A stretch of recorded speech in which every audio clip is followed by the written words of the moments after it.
Dear students, अब तक हमने डिस्कस किया है entropy change for reversible irreversible process and Clausius inequalities. आज हम डिस्कस करेंगे आइडियल गैस के एंट्रोपी में क्या चेंज आता है with respect to change in pressure, volume and temperature. इस केस में अगर हम बात करें एंट्रोपी चेंज आइडियल गैस की बात कर रहे हैं, तो आइडियल गैस की बात कर रहे हैं तो let us consider 1 mole of ideal gas in a cylinder having frictionless and weightless piston. जैसा कि हमने कार्नोट साइकिल में डिस्कस किया था कि वेटलेस और फ्रिक्शनलेस पिस्टन का सिलेंडर जिसमें 1 mole of ideal gas, same चीज़ हम यहाँ कंसिडर कर रहे हैं और लेट कर लिया कि जब वेटलेस और फ्रिक्शनलेस पिस्टन है, अगर आपकी अमाउंट जो है small d q reversible amount है, वो सिस्टम को सप्लाई कर रहे हैं हम reversibly and isothermally at the temperature fix temperature T. तो अगर ऐसा केस है जहाँ पे 1 मोल ऑफ आइडियल गैस है, वेटलेस और फ्रिक्शनलेस पिस्टन है और उस सिस्टम में हम small amount of heat that is let कर लिया delta q reversible amount of heat है, वो हम सप्लाइड कर रहे हैं सिस्टम को isothermally and reversibly at particular temperature T.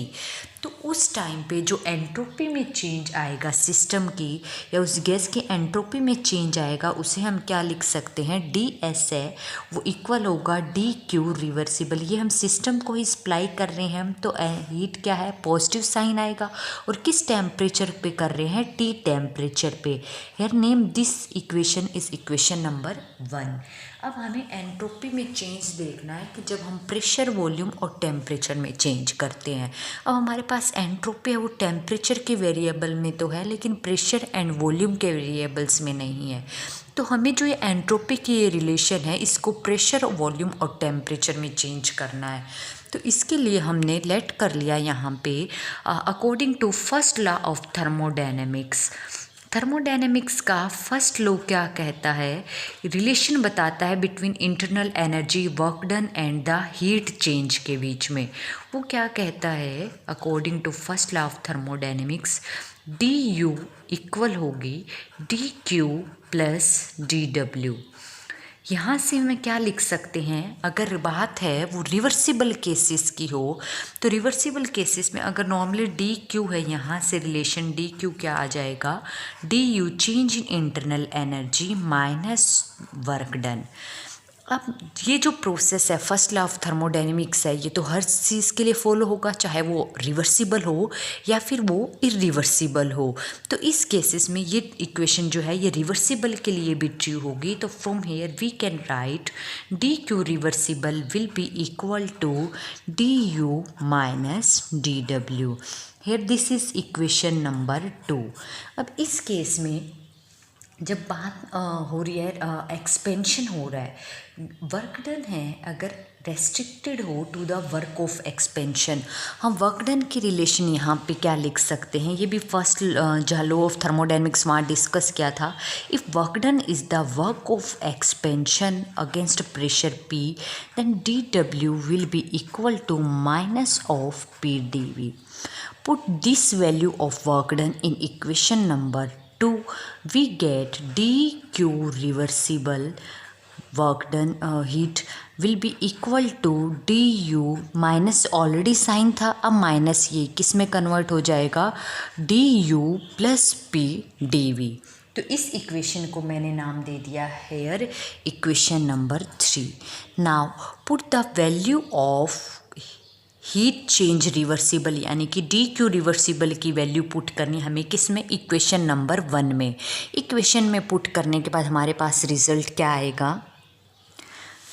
हाँ, तो इक्वेशन 1 में पुट करने से हमारे पास रिलेशन आ गया d S equal to d U plus P D V by T.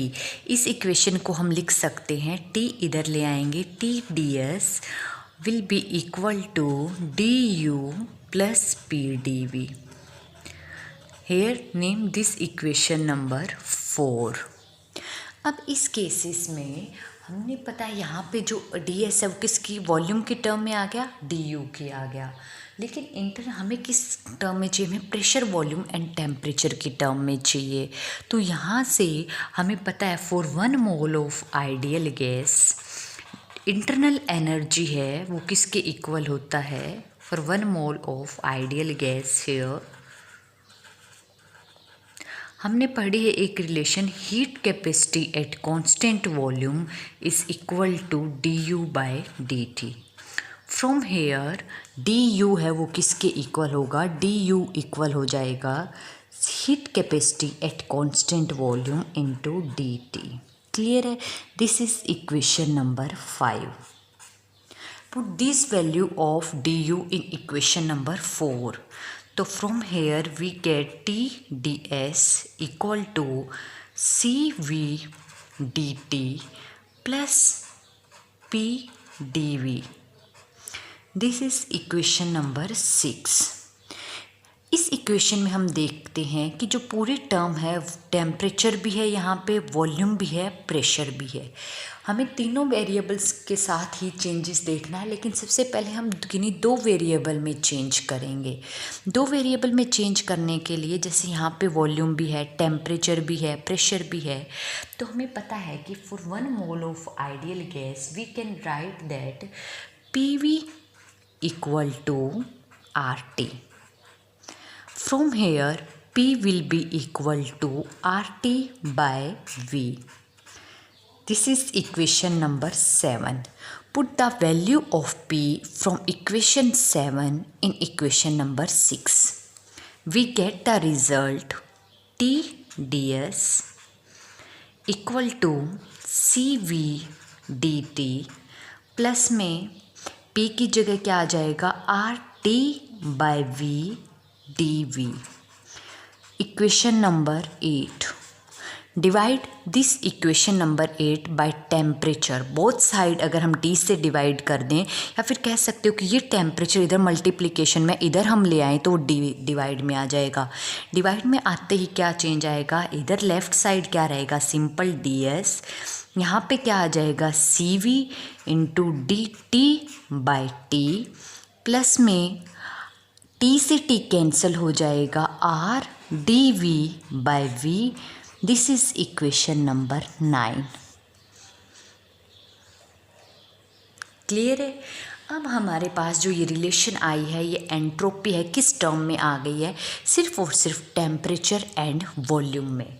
अगर यहाँ पे मैं बात करूँ, अगर हमारी वॉल्यूम है वो चेंज हो रही है V1 से V2 by changing the temperature from T1 to T2, then the entropy change from S1 to S2 will be equal to, तो चेंजेस में हम क्या करेंगे, इस इक्वेशन को अगर हम इंटीग्रेट कर दें then equation S1 to S2 here temperature T1 से T2 एंड वॉल्यूम V1 से V2।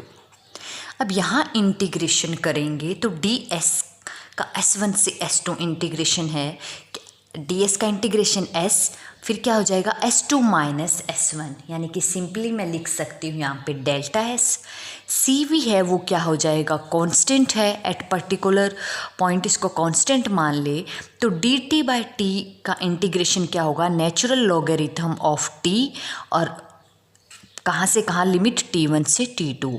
Similarly R gas constant है, बाहर रह जाएगा, डी वी बाई वी का इंटीग्रेशन है वो क्या हो जाएगा, natural logarithm of V and limit V1 से V2। तो हमारे पास ये रिलेशन आ गई है।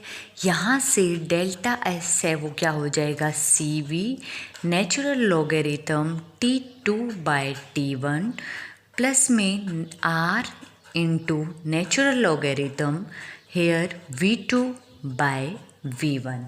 So this is the change in entropy for 1 mole of ideal gas when the volume changes from V1 to V2 as the temperature changes from T1 to T2। यानी कि ये relation तब है जब आपके 2 वेरिएबल चेंज हो रहे हो, टेम्परेचर एंड वॉल्यूम। तो here in this equation naming this equation number 10। अब हमें रिलेशन निकालने, ये तो दो वेरिएबल की बात है, ये टेम्परेचर एंड वॉल्यूम। अगर हमारे प्रेशर की बात हो, प्रेशर एंड टेम्परेचर, तो हम इसी रिलेशन को चेंज करते हैं प्रेशर एंड टेम्परेचर के वेरिएबल में। अब हमें पता है for 1 mole of ideal gas अगर रिलेशन लगाएं इनिशियल कंडीशन पे P1 V1 is equal to RT1, for final condition P2 V2 will be equal to RT2. Here this is equation number 11 and this is equation number 12. Dividing the equation number 12 by equation 11, अगर 12 को हम 11 से divide करते हैं then P2 V2 by P1 V1 will be equal to RT2 divided by RT1. From here R से R है वो cancel हो जाएगा यहाँ, और यहाँ से V2 बाई V1 की वैल्यू है वो क्या हो जाएगी, P1 P2 into T2 by T1. This equation number 13. Put the value of V2 by V1 from equation 13 in equation number 10. Equation 10 में पुट करेंगे तो हमारे पास क्या रिजल्ट आएगा, तो we get the result delta S equal to CV ln T2 by T1 plus R natural logarithm of V2 by V1 की जगह हमने V2 बाई V1 की वैल्यू ये रख दी है. As we know that the relation CP minus CV is equal to R. Clear है. From here we can write that CV will be equal to CP minus R. Put the value of this CV from equation 15 into equation 14. We get the new equation CV equal to CP minus R natural logarithm T2 by T1 plus R natural logarithm. इनको हम अलग अलग लिखें तो ये क्या हो जाएगा, P1 by P2 प्लस में R natural logarithm T2 by T1. Here this is T1.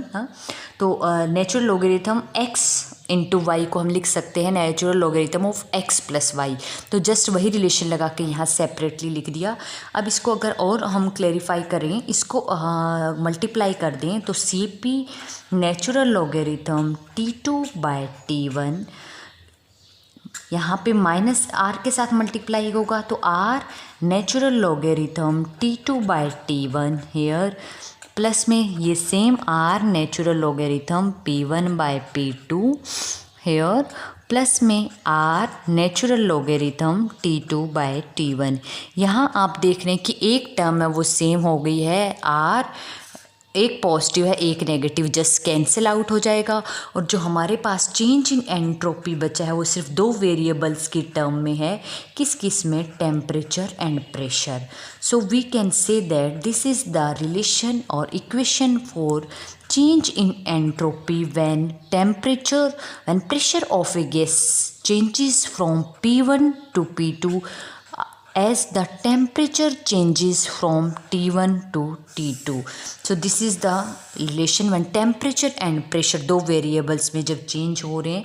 This is equation number 15. तो ये दोनों equation है, यहाँ temperature और pressure में जब variable में changes हो रहे हैं, और equation number 10 थी आपकी जब टेम्परेचर एंड वॉल्यूम के बीच में. तो ये मोस्ट इम्पॉर्टेंट इक्वेशन है for entropy, for temperature pressure and volume के बीच में. अब इसमें हम अलग प्रोसेस भी कर सकते हैं, entropy changes for ideal gas in different process. Different process का मतलब है अगर मैं यहाँ पे इन्हीं रिलेशन से हम रिज़ल्ट निकालेंगे. अगर प्रोसेस है वो कैसा हो, आइसोथर्मल प्रोसेस. आइसोथर्मल प्रोसेस है यानी कि टेम्परेचर क्या है, कांस्टेंट. तो for isothermal process at constant temperature so isothermal process के लिए टेम्परेचर है वो सेम रहेगा, कांस्टेंट रहेगा। It means T1 is equal to T2। तो जो भी आपने रिलेशन निकाली है अभी एंट्रोपी की, टेम्परेचर प्रेशर के वेरिएबल की और टेम्परेचर एंड वॉल्यूम में, वहाँ पे टेम्परेचर कांस्टेंट रख लें अगर हम T1 T2। लेट इस इक्वेशन की बात करें, T1 और T2 के इक्वल हो तो ये क्या हो जाएगा 1, और नेचुरल लॉगरिथम ऑफ 1 क्या होता है 0, यानी कि ये टर्म तो बिल्कुल 0 हो जाएगी। तो उस केस में एंट्रोपी चेंज है वो किसके इक्वल होगा, simply R natural logarithm P1 by P2। Similarly हमने वो टेम्परेचर और वॉल्यूम के बीच में जो रिलेशन निकाली थी, दिस इक्वेशन नंबर 10, यहाँ पे अगर हम T1 और T2 सेम ले लें तो ये भी टर्म क्या हो जाएगी 0। यहाँ से एंट्रोपी चेंज है वो क्या रहेगा, just R natural logarithm of V2 by V1।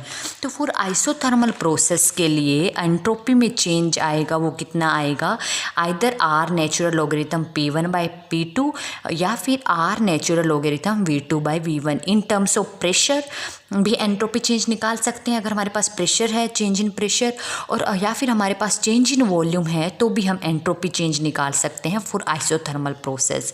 Similarly अगर प्रेशर कांस्टेंट हो, यानी कि फॉर आइसोबारिक प्रोसेस आइसोबारिक है, इसका मतलब P1 है वो इक्वल टू है P2, यानी कि प्रेशर है वो कांस्टेंट है। प्रेशर कांस्टेंट है तो हम एंट्रोपी चेंज कैसे निकालेंगे, सिर्फ उसी रिलेशन से निकाल सकते हैं जहाँ पे प्रेशर है वेरिएबल है इंक्लूडेड है, यानी इससे जो इससे पहले टेम्परेचर और वॉल्यूम के बीच में रिलेशंस थी उससे हम नहीं निकाल सकते। तो यहाँ पे P1 और P2 इक्वल रखें तो ये टर्म क्या हो जाएगी, नेचुरल लॉगरिथम 1 1 0 होता है तो ये पूरी टर्म 0 हो जाएगी, सिर्फ क्या बचेगा CP natural logarithm of T2 by T1। तो जहाँ पे प्रेशर भी कांस्टेंट हो तो इक्वेशन है वो मॉडिफाई हो जाती है, और for a isobaric process the entropy change can be given as heat capacity at constant pressure natural logarithm T2 by T1। Similarly for isochoric process where V1 is equal to V2, isochoric process है यानी कि V1 है वो V2 के equal है। तो इस relation में जैसे हम उसी एंट्रोपी चेंज की इक्वेशन को मॉडिफाई कर सकते हैं जहाँ पे वॉल्यूम वेरिएबल इंक्लूडेड हो, जैसे ये पहले वाली। तो यहाँ V1 V2 को अगर हम इक्वल रखेंगे तो ये क्या हो जाएगा 1, नेचुरल लॉगरिथम 1 किसके इक्वल होगा 0 के, तो दिस पूरी टर्म है वो 0 हो जाएगी। तो आइसोकोरिक प्रोसेस के लिए सिर्फ ये फर्स्ट वाली टर्म बचेगी here. So we can write that for isochoric process the entropy change will be equal to CV natural logarithm of T2 by T1।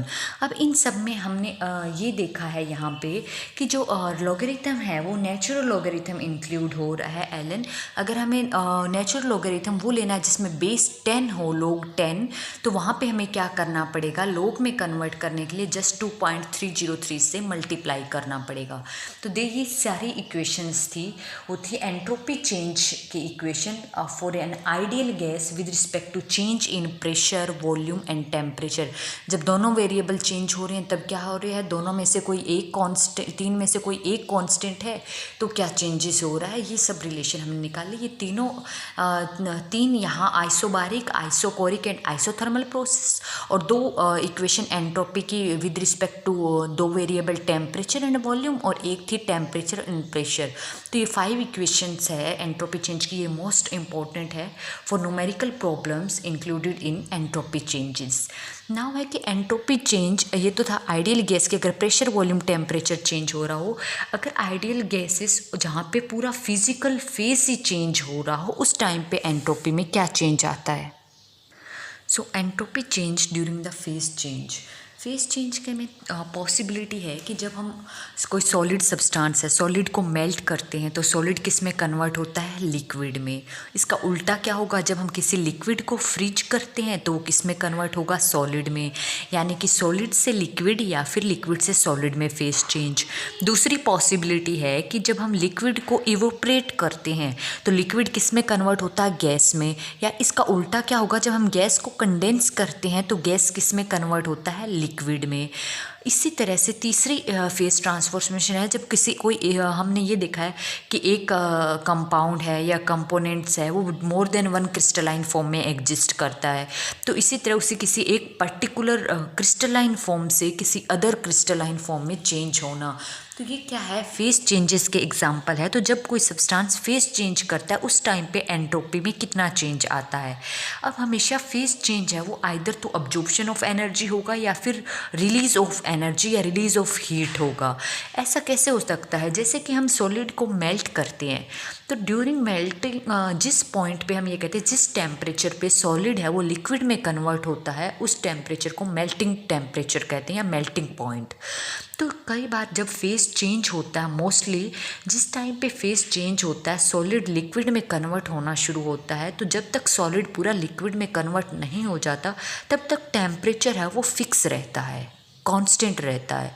इसी तरह जब हम फ्रिज करते हैं तो लिक्विड जब कम्प्लीटली सॉलिड में कन्वर्ट होता है उस टाइम पे जो फ्रीजिंग टेम्परेचर है वो कांस्टेंट रहता है। इसी तरह जब हम लिक्विड को बॉयल करते हैं तो जिस टेम्परेचर पे लिक्विड बॉयल होना शुरू होता है वो बॉइलिंग टेम्परेचर। तो जब लिक्विड बॉयल होता है, गैस में चेंजेस हो रहा है, तो उस टाइम पे जो बॉइलिंग टेम्परेचर है वो कांस्टेंट रहता है। यानी कि जब कोई फेज चेंज होता है तो टेम्परेचर है वो कांस्टेंट रहता है till the phase completely changes.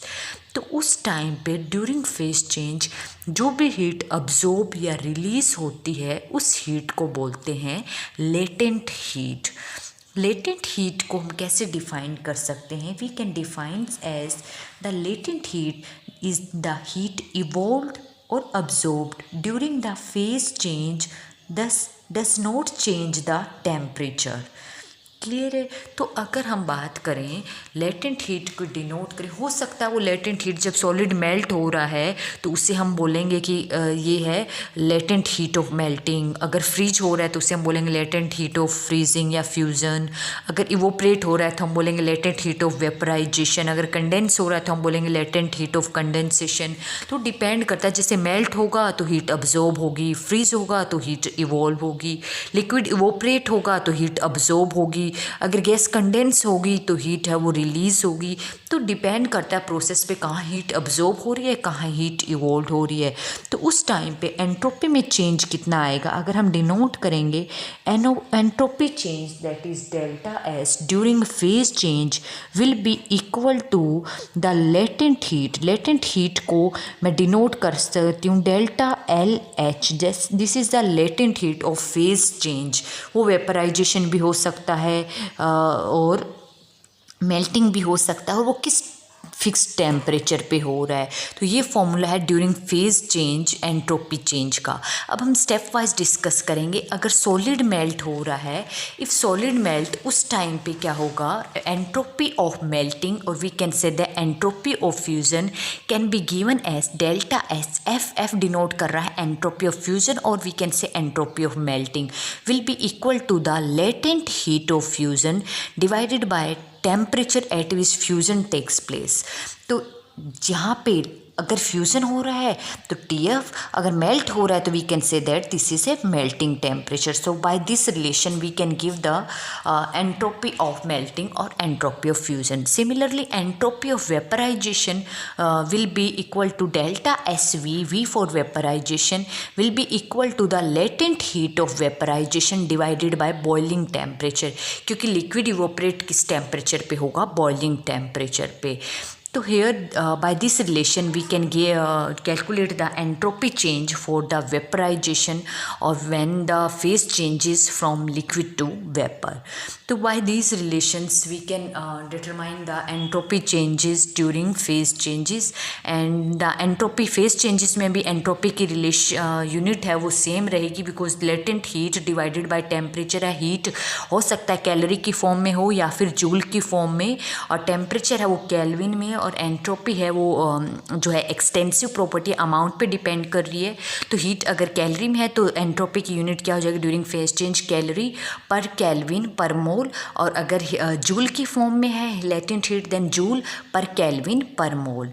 Next जो है एंट्रोपी चेंज हम डिस्कस करेंगे by ideal gas of mixing, that we will discuss in next lecture. Thank you.